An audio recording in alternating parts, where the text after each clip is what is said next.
መጥረቢያ ልሻለሁ ይለኛል አንዴ በቢላ ልሻለሁ ዘይት ጥዶ በሁለት ብረት ድስት ጥዶ አንተክትኮ አሁን ላለውበት ስብዕና አሁን ላለውበት ለደረስኩበት ደረጃ ኃላፊነቱን ባለቤትነቱን የምትወስደው እሷ ነች ብቻዋን ያሳደገችኝ አባቴን ብዛት አላቆም ካው መጣው ነገር አረጋናል ምናምን ነው ቤቱ እንዳልነበረ ሆኗል እና በቃ ጥዬ ወጣሁኝ ከህይወት አይበልጥም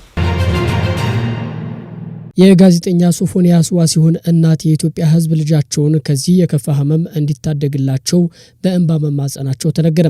ጋዜጠኛ ሶፎንያስ ዋሲሁን በተመለከተ በማህበራዊ ሚዲያ በተለይም በፌስቡክ ገጹ እናቴ ሰላምዬ ጠፋችብኝ ሞተችብኝ በሚል ያሰራጨውን መረጃ ተከትሎ እውነታውን ለማስረዳት እናቱ እትዬ ሰላማዊት ጥሩና ታላቅ እህቱ ፍቅርተ ዋሲሁን በሸገር ኢንፎ ስቱዲዮ ተገኝተው ምላሽ ሰጥተዋል። እናቱ እትዬ ሰላም በህይወት መኖራቸውንና ጋዜጠኛ ሶፎንያስ በአሁኑ ሰዓት ያለበትን እጅግ አሳሳቢ የጤና ሁኔታ አስመልክቶ የሰጡት ማብራሪያ እንደሚያመላክተው ሶፎንያስ እናቴ ጠፋችብኝ ቢልም እናቱ ግን ከልጃቸው የአእምሮ መታወክና ሊሰነዘርባቸው ከነበረው ጥቃት ራሳቸውን ለማዳን ሲሉ ብቻ ከቤት ሸሽተው መውጣታቸውን በቪዲዮ ተረጋግጧል። ከዚህ ቀደም የነበረበት የአእምሮ ህመም አገርሽቶበት ከሕክምና ተቋም ካመለጠ በኋላ በገዳም ቆይታው መድኃኒት በማቋረጡ ምክንያት ሁኔታው ይበልጥ ውስብስብና ከአቅም በላይ ሊሆን ችሏል። በመኖሪያ ቤት የደረሰው አደጋም ከቀናት በፊት በቤት ውስጥ በሩን ቆልፎ ንብረት ያወደመ ሲሆን የቤት አስቤዛዎችን በመድፋትና ዘይት በማንተክተክ የቀረበኝን ሰው እገላለሁ በማለቱ ፖሊሶች መስኮት ሰብረው በመግባት ሊቆጣጠሩት እንደቻሉ ተገልጿል። በመኖሪያ ቤት የደረሰው አደጋ ከቀናት በፊት በቤት ውስጥ በሩን ቆልፎ ንብረት ያወደመ ሲሆን የቤት አስቤዛዎችን በመድፋትና ዘይት በማንተክተክ የቀረበኝን ሰው እገላለሁ በማለቱም ፖሊሶች መስኮት ሰብረው በመግባት ሊቆጣጠሩት እንደቻሉ ተገልጿል። የሶፎንያስ እናት ልጃቸውን የትዳርና የልጅ ባለቤት ሆኖ ለማየት እንጂ እንዲህ አይነቱ ፈተና ላይ ይወድቃል ብለው እንዳልጠበቁ ገልጸው ሶፎንያስን ብቻቸውን በብዙ መከራ ሊስትሮ ጠርጎና ፓርኪንግ ሰርቶ ለቁም ነገር ያበቁት እናት በመሆናቸው የኢትዮጵያ ሕዝብ ልጃቸውን ከዚህ የከፋ ህመም እንዲታደግላቸው በሸገር ኢንፎ በእንባ ተማጽነዋል። ስለ ጋዜጠኛ ሶፎንያስ አሁን የወጣው አዲስ መረጃ እንደሚያመላክተው ደግሞ ከአንድ ቀን በፊት ጋዜጠኛ ሶፎንያስ ዋሲሁን በየካ ኮተቤ የአእምሮ ሕክምና ማዕከል በአምቡላንስ ተወስዶ መግባቱን ጋዜጠኛ መሰረት በዙ ገልጻለች። ምንም እንኳን ከአንድ ቀን በፊት የአረፋ በዓል በመሆኑ መስሪያ ቤቶች ዝግ ቢሆኑም ጋዜጠኛ መሰረት በዙ ለቦርን ኤጌን የአእምሮ ህሙማን ማዕከል መስራች ወይዘሮ ኪያ ስብሃቱ በመደወል የጋዜጠኛ ሶፎንያስን አሳሳቢ የጤና ሁኔታ በማስረዳት እንዲቀበሏት ባቀረበችው ጥያቄ መሰረት ማዕከሉ ፈቃደኛ ሆኗል።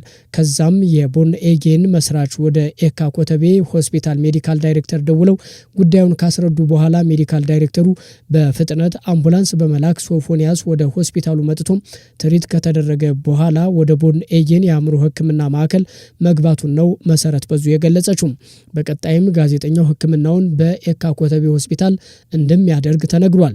ከዚህ በኋላም የሶፎንያስን ጉዳይ ሕክምናውንና የጤናውን ሁኔታ እየተከታተለች አዳዲስ መረጃዎችን እንደምታደርስ ጋዜጠኛ መሰረት በዙ የገለጸች ሲሆን በአሁኑ ሰዓት በተለያየ ችግር ውስጥ የሚገኙትን የሶፎንያስ እናት ወይዘሮ ሰላማዊት ህሩይን ማገዝ እንደሚገባን ጥሪ አስተላልፋለች። ጋዜጠኛ ሶፎንያስ በአእምሮ ህመም ባይፖላር ዲስኦርደር ተይዞ የህክምና ክትትል ላይ መሆኑንም ይፋ አድርጓል።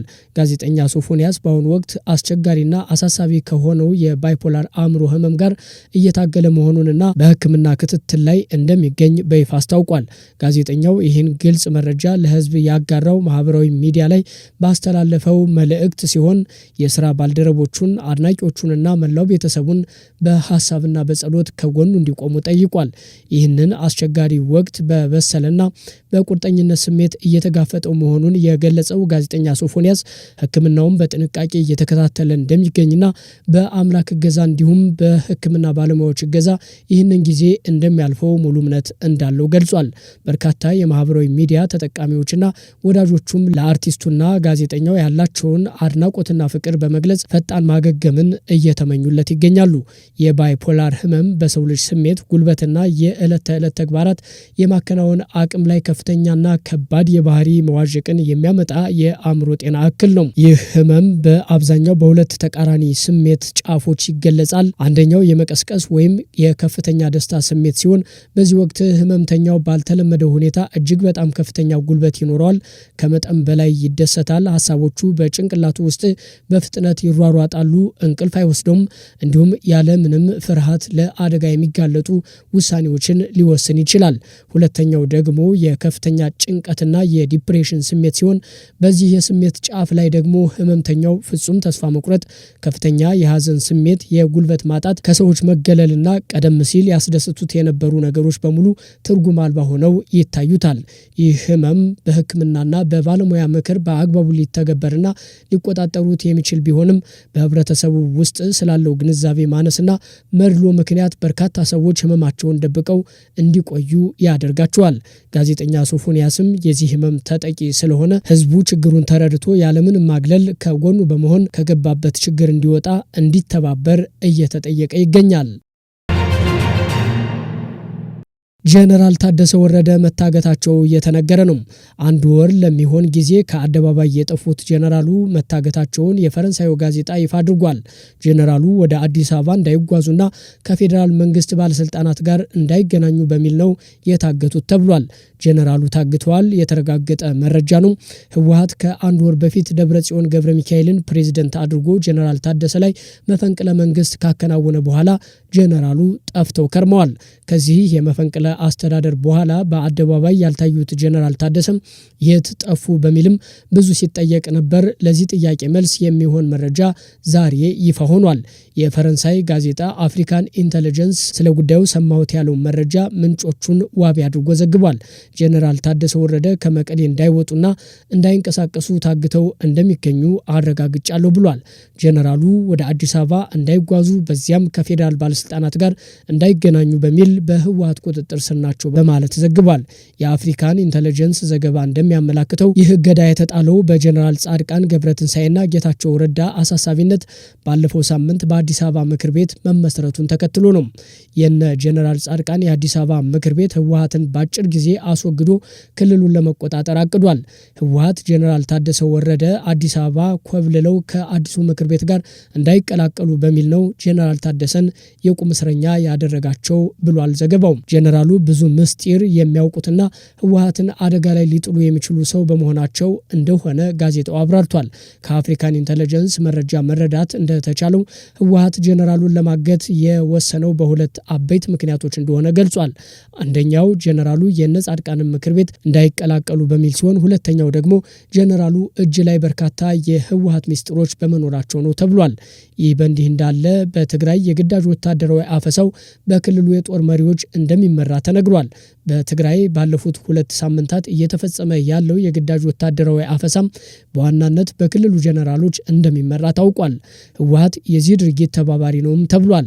የሰብአዊ መብት ድርጅቱ ይህን የግዳጅ ወታደራዊ አፈሳም የጦር ወንጀል ሲል ፈርጆታል። ቅድሚያ ለሰብአዊ መብቶች ኢትዮጵያ የተባለው ሀገር በቀል የሲቪክ ድርጅት ለጀርመን ድምጽ በሰጠው ቃል በክልሉ መጠነ ሰፊ የግዳጅ አፈሳ እየተደረገ መሆኑን አረጋግጧል። ይህንን ድርጊት የሚፈጽሙት በክልሉ ያሉ የጦር መሪዎችና ህወሓት መሆናቸውን የገለጸው የመብት ድርጅቱም በጉዳዩ ላይ እያደረገ ያለውን የምርመራ ውጤት በቅርቡ ይፋ እንደሚያደርግም ጠቁሟል። የመጣልን መረጃ አንደኛ ከዚህ በፊት የተመለሱ ታጣቂዎች፣ ሁለተኛ በቤተሰብ ደረጃ ወደ ትግሉ ያላስገባ የሚባል ነገር አለም፣ ሶስተኛ ወርቅ ማውጫ አካባቢዎች ወጣቶች ሰብሰብ ያሉባቸው አካባቢዎች ላይ አፈሳ እንዳለ፣ በኃይል ወደ ውትድርና ማስገባት እንዳለ የተለያዩ መረጃዎች መጥተውልናል ብሏል። ምክንያቱ ካለው ፖለቲካዊ ሁኔታ ጋር የሚገናኝ ነው ያለው ድርጅቱም በተለይ የፕሪቶሪያ ስምምነት ወደ መፍረስ ደረጃ መምጣቱ አንዱ ምክንያት መሆኑን ገልጿል። ሰውን አስገድደው ወደ ውትድርና ማስገባትና በጣም ከፍተኛ የሆነ ዓለም አቀፍ የጦር ወንጀል ነው ሲሉም የድርጊቱን የጥፋት ደረጃ ጠቅሰዋል። ይህንን እያደረገ ያለውም ትግራይ ክልል ውስጥ ያለም ወታደራዊ ኃይል እንደሆነና ህወሓት ደግሞ የሚተባበር ነው ብሏል። ተመልካቾች የዛሬዎቹ የአቬር ሚዲያ መረጃዎቻችን እነዚህን ይመስሉ ነበረ። አቬር ሚዲያን ላይክ፣ ሼርና ሰብስክራይብ በማድረግ አብራችሁን ሁኑ። አብራችሁን ስለቆያችሁ እጅግ አድርገን እናመሰግናለን። በያላችሁበት ጥሩ ጊዜ ተመኘን። ሰላም።